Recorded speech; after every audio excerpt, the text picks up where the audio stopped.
At the early age of 8, and Robin was 5, and my older sister Pam was diagnosed with diabetes, I think my mom really took it on. She told all her friends. They all kind of went behind her. I remember so clearly when we were little, standing in the middle of the streets, not worried about traffic, not worried about getting run over, and holding up my can and going to every single window of every car saying, please help us find a cure for juvenile diabetes. Finding a cure is everything.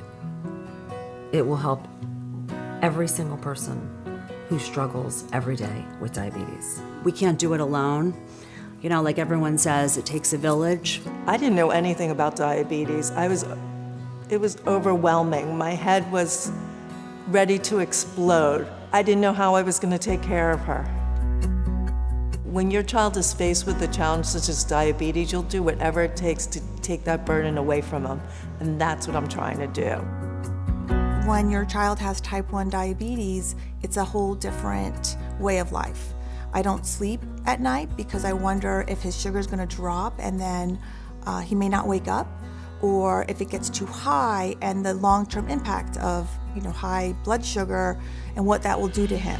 It's a 24-hour-a-day disease. You're constantly thinking about that disease at all times. I wish people knew it's a very hard disease to have, it's a life-threatening disease, it's a life-changing disease, and that what we need is a cure. I look forward to the day when I can say to Sammy, you know what, the DRI has found a way for you not to have to deal with this anymore. I really believe that the answer lies in a biological cure, and it's the only organization that's solely focused on that.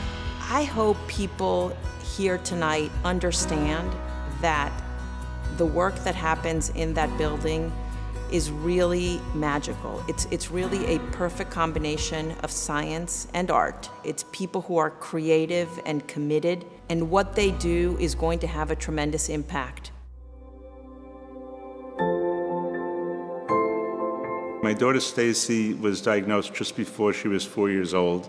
Unfortunately, at 17 years old, she passed away from this disease.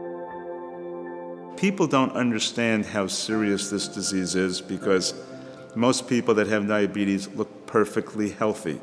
And when it comes to trying to raise money, everybody thinks insulin is a cure. Insulin is not a cure. I was 9 years old. I was at sleepaway camp, and I had a 77 blood sugar. I knew that I was gonna have lunch, so I took insulin, and I was waiting too long in the lunch line to actually get my food. And by the time I had started eating, I sort of started to see little bright spots, and I was getting dizzy, and I was like, wow, I really don't feel well. And sure enough, I had passed out. I woke up in the infirmary. I think when I woke up, I had a blood sugar of like 39, which is, deathly, almost. And I got on a flight the next day to go home, and I saw my parents. I just gave them the biggest hug, started crying uncontrollably because I can only imagine what was going through their mind. They probably thought that they had lost me. The gadgets make it easier to manage, and it's definitely been life-changing having them, but we're not satisfied. We don't want to manage at all. We just want to live the lives that we live freely and without any of these worries. The DRI will 100% find a cure. I think the research suggests it, and sky's the limit for what the DRI is capable of.